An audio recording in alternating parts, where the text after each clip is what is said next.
Good morning, good afternoon, good evening, whenever you're watching this. So we're going to go through our 4th grade curriculum review. Now, if you have been watching me for any length of time, you know that we do half grades in our house. So some of this, my daughter finished almost a year ago at this point, and there's some that we are currently finishing up.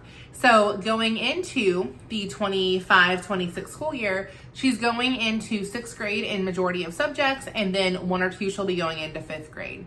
So that is how we homeschool in our house, and chances are if you're a homeschooler, you probably are not in one solid grade every single year, and that's perfectly fine. If you have watched my videos before, welcome back. We appreciate you. And if you're brand new, welcome. I'm Tanya Johnson, and I am the holiday homeschooler. So I believe every season can be a holiday. It can be fun, it can be exciting, it can be stress-free. And then we prioritize keeping a biblical worldview throughout all of our seasons. So let's go throughout what we used for our 4th grade year, what we loved, what worked for us, and what did not make the cut. And again, some of these we are just finishing up. Majority of them we finished up a good 6 to 8 months ago. Now first I'm going to go through our core subjects. And what I'm going to do as I am talking about a subject, I'm just going to pick a picture of it right over here on the screen. I may flip through a couple of pages for you guys, kind of show you some different projects that we've done throughout whatever the subject is that we're talking about.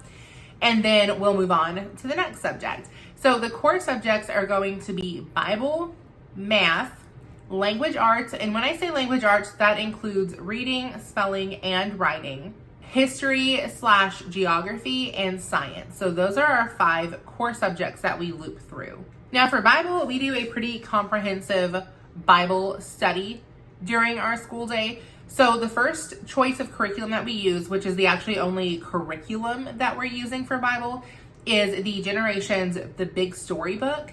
Now this simply goes through each story in a very age-appropriate manner. They will ask your child questions. So the questions go both through like the facts of the story, as well as getting the kid to think a little bit deeper when it comes to God's sovereignty, salvation, anything that can be tied back into the story. So we just finished talking about Esther, and one of the thought-provoking thoughts that we had were the laws around, God's laws around marriage, what that means, and what it means for a wife to submit to their husband and for the husband to love his wife like Jesus loved the church. So just some little conversation starters. And then there is vocabulary that goes along with there as well. There is usually 12 words, I believe, that go along with the story. And then there's a verse to write out, which really focuses on the handwriting aspect. So I really like how there's several elements into the Bible story. Now, the second thing we do is we do our personal devotions together. Now, when I say personal, she's doing her actual devotion time where she's learning how to pray and to talk to God independently. And then we use both the Awana and the Master Club curriculum as our devotionals. So I really like the Awanas because it keeps her attention. Each book has like a little comic story in the beginning. So she really enjoys getting to read those. And then I like that you're looking up verses and you're answering questions directly from scripture. And a lot of the Awanas is more personal relationship with Jesus focused to where you are really building that relationship and learning how to find answers in scripture, which I really love.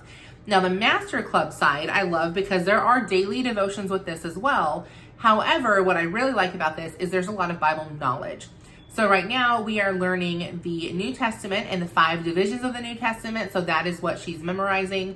So the New Testament is split into the Gospels, Acts, the Pauline epistles, the general epistles, and Revelation. And so she's learning not only how to memorize that, but then what books fit into what category. She's also learning that the New Testament was originally written in Greek and that the word epistle means letter. So we go through and we're talking about how the Bible is not written specifically to us. Now, parts of it you could definitely say is, but majority of it is written to a certain group of people. Or in certain cases, it's written from a person to God. So we are going through and really deep diving into the Bible knowledge side of it, which I obviously really enjoy. Now, she also uses my Bible curriculum supplement, which is the Beyond the Story curriculum. And this takes Bible stories that kids her age already know because she is, again, 5th/6th grade is what we're entering into. So most of the Bible stories she has heard her entire life. So what I do is I take the Bible story, I put a bunch of hands-on elements with it, and then we focus on a real life application and how this applies in the kid's life today. So for example, Joseph, we did a huge theme around forgiveness and talked about how forgiveness applies today and then how forgiveness was promoted in the story. And then lastly, and I don't have anything to show on the screen for this, but I teach a high school apologetics class a couple of times a month. She sits in on those. Some things are really good, some things are a little over her head, but we do use the material and then talk about it during the week during our devotions as well. So that is what we do for Bible. I am huge on teaching kids why we believe what we believe, not only the rules, but also the relationship, also the knowledge. Like, I'm very big when it comes to Bible on all aspects of it versus just learning how to memorize verses or just learning how to do your Bible journaling or just learning the rules that we're supposed to obey or just learning how to read the Bible every single day. I want to make sure she's a well-rounded Bible knowledge and that that's something she can take with her as she leaves and have a solid foundation of what she believes and why she believes it, instead of just, well, mom and dad believe this, so this is what I've kind of always done. Now, moving on to math. Math is one of those that we do the good and the beautiful. Now, we did not start out with the good and the beautiful, so we started out with the Matthew C, which is a mastery instead of a spiral. So mastery means that you are going through the same concepts over and over until you master it. Exactly what the name mastery means. Spiral means you're constantly adding in new things, and then you are constantly reviewing the old concepts as well. So with the mastery, she got bored really, really quickly with the constant review of the same concept over and over again. Now, what we did like with the Matthew C was simply the manipulative. So we use blocks to learn certain things. Now, with that though, I still have the manipulatives and I use those with Matthew C when certain concepts come up that she needs something a little bit more hands-on. Now, what I love about the Good and the Beautiful Math is there's a video at the beginning of every single lesson to where the concept is taught in a very age-appropriate way with a story. So she's big into stories. She's very much a visual and kinesthetic learner, so this helps a lot be able to relate the concept to a real life story. What I also like is it is beautiful, which is kind of in the name, right? The Good and the Beautiful. It is a vibrant, colorful curriculum, which again keeps her attention. And then we are not reviewing 3 pages of the same concept. Instead, you'll typically have your lesson, you'll have a handful of problems with that concept, and then you'll have a handful of problems with yesterday's concept, and the day before, and the day before that, and the day before that. And so you are reviewing 5 or 6 concepts every single day until you master those concepts. So the Good and the Beautiful Math, absolutely, we will be doing that for 5th grade as well. Now, language arts, we also do the Good and the Beautiful. And again, language arts here is going to mean the reading, the writing, and the spelling. Now, we did not start language arts until 4th grade, so I don't know how it is in the younger years. You would have to look at that yourself. But again, we love it. Some of the same concepts tie in that we love is going to be the reviewing, a few things every day versus having a page of the exact same work, which again, my kid gets very, very bored with.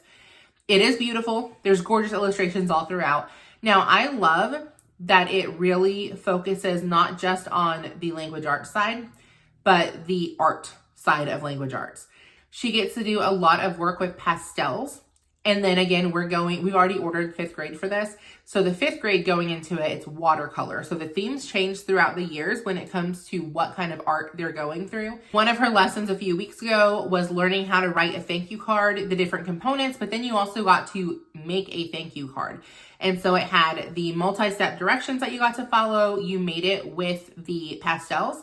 And then obviously they told you how to write it, what to write inside, that kind of stuff. Now, I don't know if I have a picture of this, but a project she's working on this week is she is recreating the Van Gogh Starry Night. I don't know if that's what it's called, but it's the really famous Van Gogh painting.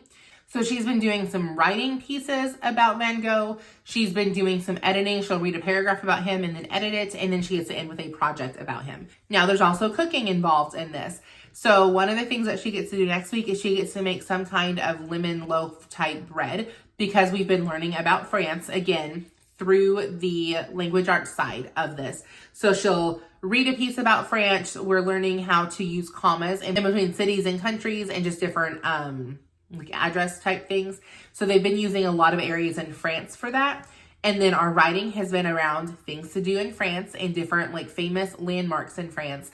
And so then the end of the little unit project gets to be making some kind of food from France. So we really like just how well thought out this is and how well put together it is. Now, the other thing I really like is they have challenging sentence climbs. So your kid is practicing sounding out words and reading quickly without making mistakes. And then with spelling, it is not just the boring, write your spelling words 5 times each. They get to do it in really cool, creative ways. So I'll show you a couple over here on the screen. So this one was just drawing roads underneath the trees, and then you got to write the spelling words on the road. This one was writing your spelling words on this really cool like design that they already had, and you got to write in different colored pens or colored pencils. And then this one was just writing them on hot air balloons. It's the same thing, you're still writing them and you're still having that repetitiveness to memorize the spelling words, but each time it's something different and it's something a little bit unique, a little bit fun, so your kid doesn't feel like they're just sitting there and writing spelling words over and over, which for my daughter, again, that is huge. Now, at the end of most lessons, there is a chapter for them to read out of one of the chapter books, and usually it's going to be like a missionary life. It's kind of what we're reading about again this year. I don't know every single year because this is the first year that we've used them, but I don't have her do the extra reading from the reading list. So there's 2 separate sides to the reading. There is the reading that you're doing and you're answering questions or writing paragraphs and you're really focusing on reading comprehension. Those books are all different like biography style books. I love that she's learning about different missionaries. The second portion is just you read whatever book you want from their list for 20 minutes every single day. Now, we choose not to do that because before we started this, we were already reading 45 minutes a day from one of her fun books. Now, The Good and the Beautiful is very big on reading from the books that they put out or reading very much like literature type books. They don't really promote a lot of fun books, like the fun little kid books. Now, my family, we are totally fine with, like, for example, my daughter is doing the Dork Diaries right now. She's about done with all of that series. I have no issue with her reading the fun stuff. I want her to fall in love with learning and fall in love with reading. And if that means she wants to read about, you know, the funny little middle school quirky girl and all of her friends and the little challenges that she goes through, I am perfectly okay with that. Now, that doesn't mean I have her only read those books. Again, we do read other things as well, but I'm not telling her she's not allowed to read those books. So that is my personal opinion. So when it comes time to read 20 minutes, we typically do our 45 because that's what we've always done. And she reads a book of her choice. Does not have to be from the Good and the Beautiful book list. Now, with math and language arts, we also use a lot of centers. So this is something that I put together. It's something that I send out every single month to those of you guys that are on the Homeschool Made Fun Academy list. And what it is, we do 5 to 10 math centers, 5 to 10 language arts centers. Every single month is a different theme. So right now the theme is watermelon because we're going into May and that's just like a fun summer theme. So we get to do fun things like feed the raccoon. So we are practicing the fractions, but we're doing so by feeding the raccoon. And I think the one I'm going to show you up here is we're feeding the raccoon with past and present verb tenses. It was one for one of my younger students, not my daughter, but it's the same thing, just a different concept we're practicing. I don't think I have hers printed yet. And then we do bingo. So we're doing bingo, same thing. The ones I'm showing you are the same game, but a different concept because these are all of my second graders because I just happen to have them here while I'm filming. So his bingo is going to be telling time. That's what he's working on right now. My daughter's bingo is converting improper fractions into mixed numbers. And then we have things like solve and clip, where you're going to solve the math problem and then use a clothespin to clip the correct answer. We've got lots of hands-on games that, again, we do pretty consistently because that is a good way to teach kids is through play. And it's something that she really thrives on. So those are something that, again, are through the Homeschool Made Fun Academy. You can get your first month for free by clicking somewhere down in the show notes or clicking over onto the actual blog that goes along with this. It is something I recommend for every homeschooler to use. We have pre-K all the way up through 6th and 7th grade, depending on what like language arts and math that your child is working on. Eventually, we will have high school as well. We don't have that currently, but we do have all of elementary covered. So if you enroll in that, your first month is free. After that, it's only $5 a month.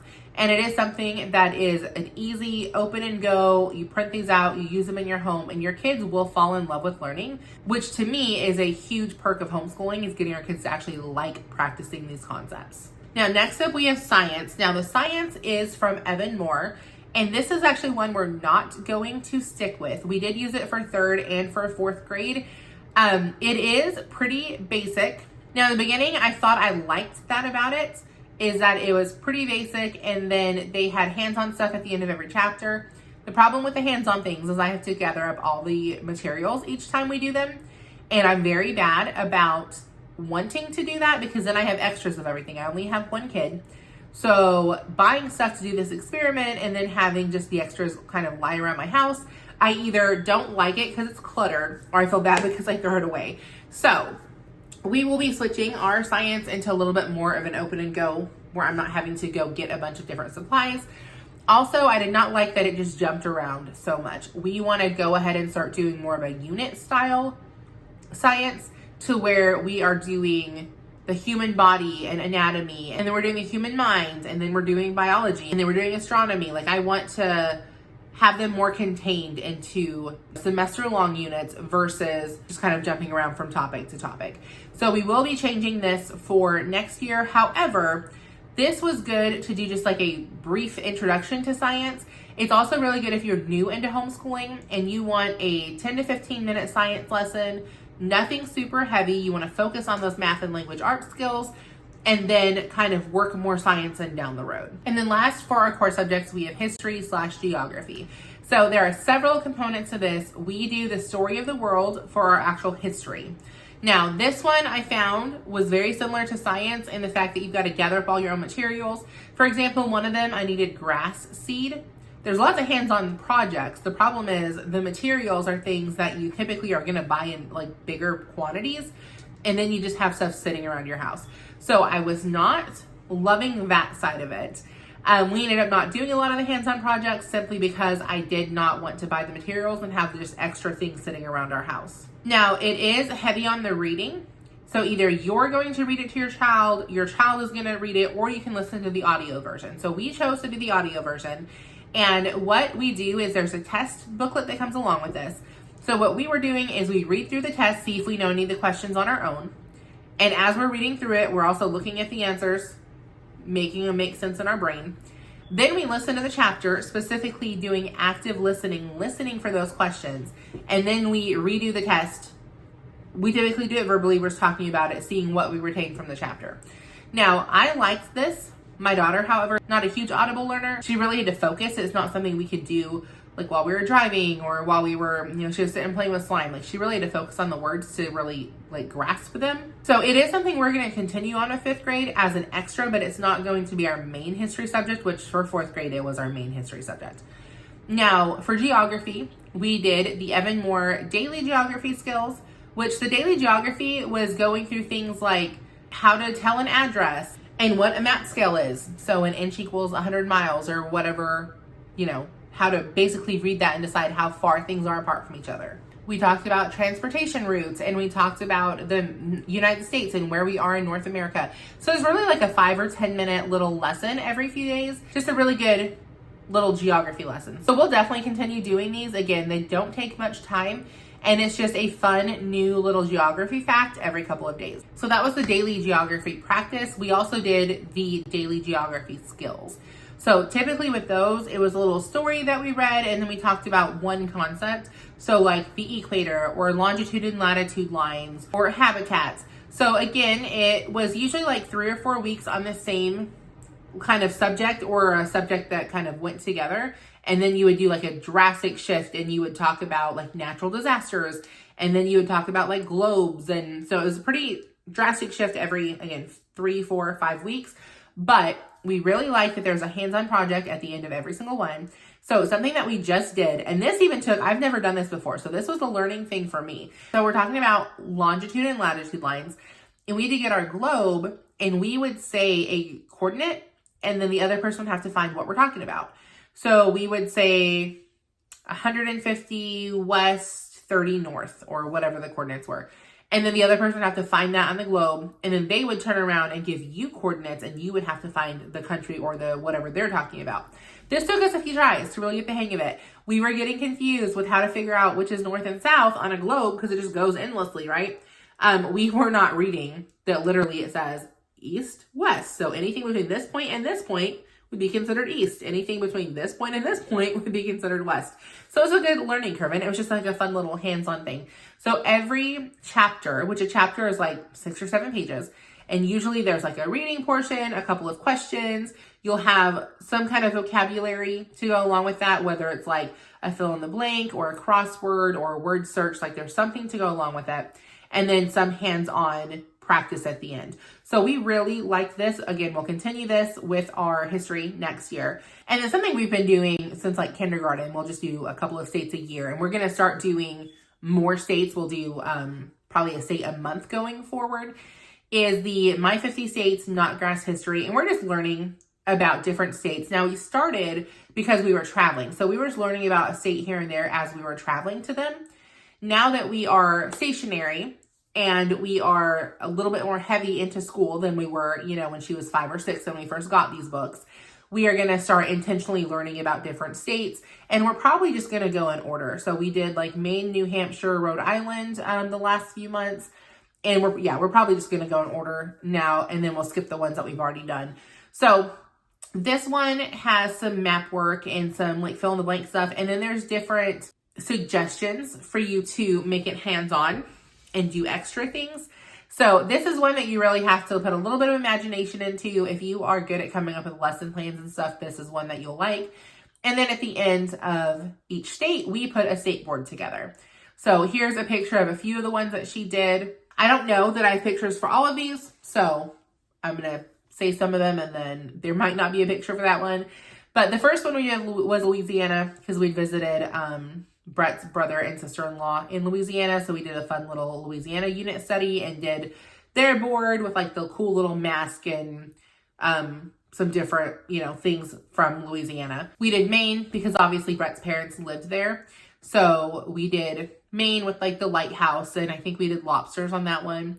We did New Hampshire, and we found out the New Hampshire state bug or state insect maybe is what they call it, with the ladybugs. We did a cool little ladybug board. Our Massachusetts one we really liked because it was all about Dr. Seuss. It was the place that Dr. Seuss was born. And so there's like fun little facts that you learn about the states that the kid will remember for years to come. So like I said, just did a couple of them here and there. We only did a handful in 4th grade. And then we're really going to start doing probably again one a month, and we'll get all the states knocked out before she gets into her high school, like history curriculum. So those are our core subjects. Really the only thing we're replacing is science. We are going to stop doing this science altogether. Although I did forget. So we do this science, and then we also do what's called a daily science study. And again, it's like a 5 or 10 minute thing. It's actually reading comprehension, but with a science topic. But it is like labeled as a science course. So she literally will read a passage, answer a few questions, and it usually is every week is a new topic. So she's done like, why does garbage smell? Do all bees make honey? I think she did one about beavers. So it really is, again, heavy on the reading comprehension, but it does have a science topic to it. So I don't know which category that falls under. I think it's more reading comprehension than it is science. But it does get her learning about some of those science topics. And then I think next year we are jumping into an anatomy unit and doing, again, like an all-around actual science course. And then history, we are not replacing any of that, but we are adding, again, a more in-depth actual history course. So I believe this history course has 4 years. And it will end up going from, well, actually, it starts back in Bible history. So it starts with like the Garden of Eden. But then it will go all the way up through, I think the last major thing they cover is the Twin Towers. So obviously it's not brand new. Twin Towers was literally before my kid was born. I was in 7th grade when it happened. But it does go all the way up through the Twin Towers as of now. Now, I know they're working on revising it. So it may have a couple other things added to it after that time point. I would love to see one that has like the Obama administration added to it, because obviously that was a big thing in our country, have the coronavirus pandemic in there. That's something my daughter really isn't even going to remember. So it would be nice to have those in our history books, and a few other things that I'm sure are there, but I can't think of right now. But as of now, I know it goes through the 9/11 attack. Now, our electives. And before you're like, Tanya, that's like a lot. It is. And we are changing how we're doing our electives going into the 5th/6th grade year. Again, whatever year you want to call this. Going into the 25-26 school year, we're going to change how we do our electives. But this is what we did for electives in 4th grade. We kept most of them going into like the 5th grade stuff, and then going into the 6th grade stuff, I think we're keeping most of these as well. So art is a huge one for my daughter. She is very artsy, very crafty. We are doing a company called Outside the Box. What they do is they send you an art box every single month. And I have a link down. I think I'll have a link down. I'm trying to get an affiliate link with them. I don't know if we'll have it by the time this video goes up, but you can stalk my Instagram, see if it's up there anytime around this video. But they send you a box that has all the supplies, and they really focus on art techniques. So it's not just like, it is fun art little projects, but it's not just fun art projects. Like, it tells them the techniques behind it, and they're practicing certain things before they put the project together. So I really like that it's more than just like a little kid art box. I also like that I don't have to get any of the materials, and they're very high quality. Like the watercolors they sent us in one of the boxes, it was not like a little kid, you know, I was going to say 89-cent palette. They're probably not even 89 cents anymore. Everything's gone up. Like a $2, you know, watercolor palette from Walmart. This was like a nice watercolor palette like you would get as an adult studying watercolor. So I was pretty pleasantly surprised with the materials that came in this box. And my daughter really likes doing it anyways. And it also comes with a book. So every month it's centered around a certain book, and then like an art project that kind of goes along with the story or the theme or the colors or something to do with that book. Now, we've done beginner economics / entrepreneurship for a little bit. And obviously y'all know my daughter has her own bracelet business. It is linked up here if you guys ever want to order a bracelet from her. She does different themes. So she has like a mommy and me set that we are real big right now for Mother's Day. She had an Easter set that she did. She had a Christmas set that she did specifically for like kids to give to teachers. I think the next big one is going to be a back to school set that could actually work for kids to give to teachers that talk about like, I'm glad you're my teacher, you inspire me, whatever. Or for teachers to give to kids as like a back to school little gift, I guess, to welcome them to the classroom. So we have dabbled in that for a while. Now we use the Tuttle twins. Now this is a kind of a controversial curriculum. I like some of the stories. I like a lot of the concepts. I really like that it is outside of the box. There's a lot of freedom thinking. What I don't like is they kind of go into the stories or teach. I don't want to say they're teaching this. It's kind of implied that the government is bad, period. Like, and again, so when we go through these, if the book is a little bit more black and white that we're talking about, then I will make sure and have that conversation with my daughter of like, you know, there's really good people in government, and like the government as a whole is not just, they're always bad. I don't think that that's a wise choice teaching a 10-year-old that the government and government officials and police officers are just like bad people, because they're not. We also talk a lot about why it's wise to pray for our leaders. And so yeah, you'll just be wise if you decide to use this. There's a lot of good information in there, but you want to control the narrative when it comes to the story that's unfolding, versus having an all black or white thinking with such a young child. Now, some things I really love about this, and this is why we've kept doing it, there's a lot of entrepreneurial principles in there that are really good. So again, kind of take the meat, spit out the bones. You can decide for yourself if you like it. Now, they do have a history curriculum. They sent me a copy of it. I have not like deep dived through it, but right before we got it is when I was really starting to notice a little bit of an agenda in the books. And so because they are so black and white, and again, a little bit leaning more towards like a little bit more conspiracy theory type things than what I'm going to teach my daughter, the history curriculum I decided not to use because I don't have a huge background in history. So I'm relying on the curriculum to be accurate. I'm relying on it to be non-biased. So I wanted to make sure I was using a history curriculum that I knew was going to be factual. I wasn't going to have to fact check things, and that I knew was going to lay out all of the facts, kind of leave opinion out of it, and then my daughter can decide for herself what was good and what was bad, versus the curriculum kind of telling her this happened and it was bad, or this happened and it was good.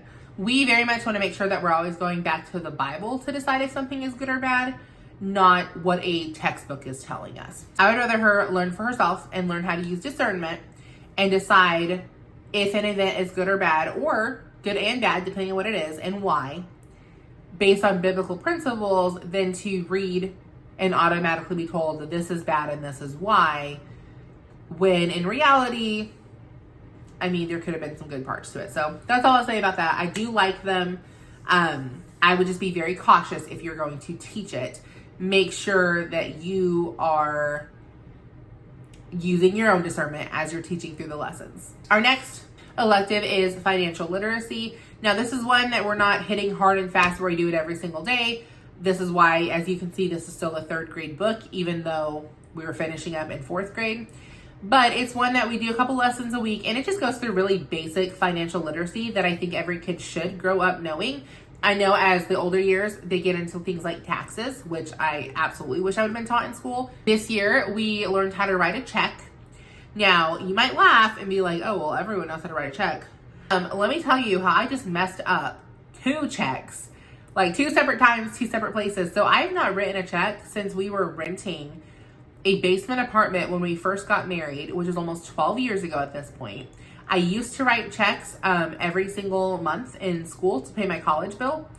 And then we got married. We pretty much used debit cards for everything.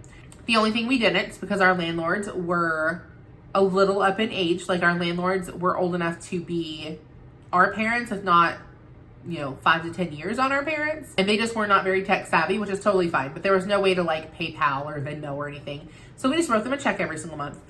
And then when we moved from there, we bought a house, our mortgage was all online. When we moved from there to South Carolina and we rented our apartment for a couple of years, we paid online. It was literally a portal that you logged into and paid every single month. Or you could drop cash or something in the box, but we didn't do that. And then we just bought this house, and with the exception, we didn't even pay the down payment with the check. We had to get a cashier check because it was over a certain amount of thousands of dollars, so you had to go get a, electronic check or whatever. So I just hadn't written them. So I paid for my taxes last year. Brett's aunt does our taxes, and she's like a high-level CPA, very, very smart. So I just sent her a check in the mail, and she texted me. She's like, I got the check, but you didn't sign it. And immediately I was like, sign it? I thought you signed it on the back. I had no idea what she was talking about. I had to Google, are you supposed to sign a check when you write it? I was like, dumb, I knew that. And then just like a week ago, I had to write a check for my daughter's camp payment. And I wrote it out. And I was like, why does that look funny? And I realized, because where it says pay to the order, I wrote the money. And then the bottom line I left blank. So I was like, well, I don't need more room for the money. Yeah, totally spaced. So before you laugh, yeah, kids don't know how to write checks on their own. A lot of adults aren't doing great at it anymore. I'm one of those, because out of sight, out of mind. And who knows, she may never use it. I have no idea. It might be a whole electronic world when she comes. But on the off chance checks are still around, for any reason, I want her to at least have known how to write one, even if she has to relearn it down the road. And that's just like a very small part of it. Like, we've been learning credit versus debit and why one is better than the other and why you should use one in case of emergency, etc. Like, it definitely is not let's borrow money from a credit card to go out to eat with friends because I don't have money right now. So different conversations spark from that as well that I really like when it comes around money. A couple other things she learned this year was budgeting. She learned how to price products for a business. I thought that was really cool. And we dabbled a little bit into taxes when it comes to paying, like tax at a grocery store or something like that. How it's not just 99 cents. So you're not just giving them $1. Like, you also have to tack on that tax, which makes it $1 and whatever cents. Next up is social emotional learning. If y'all have been on this channel for any length of time, you know I am high functioning autistic. Daughter's not diagnosed, but she is also high functioning autistic. All the signs are there, if not a little bit more than mine even. And one thing she really struggled with was regulating emotions. So we started doing the social emotional learning 2 or 3 years ago. Now again, this is not something we ran through in a year. It's just something we did a lesson or two a week. We did some activities that went with it. Like, we really took our time going through this, and we're still going through it. We're not finished. We probably won't finish it for a few years. Like, this is not something we're running through. We just do lesson at a time. We've read through the book several times. Like, she loves just having those conversations, learning how to regulate emotions. This is one of the best social emotional learning curriculums I've ever seen, and I've seen a lot of them. So highly recommend this for anybody who has a child who maybe is struggling with anxiety, struggling with anger, struggling with feelings of being lonely or left out, struggling with feelings of pride and kind of boastful and maybe slightly mean to other kids when they're winning a game. They're kind of putting them down. Like, it covers all aspects of it.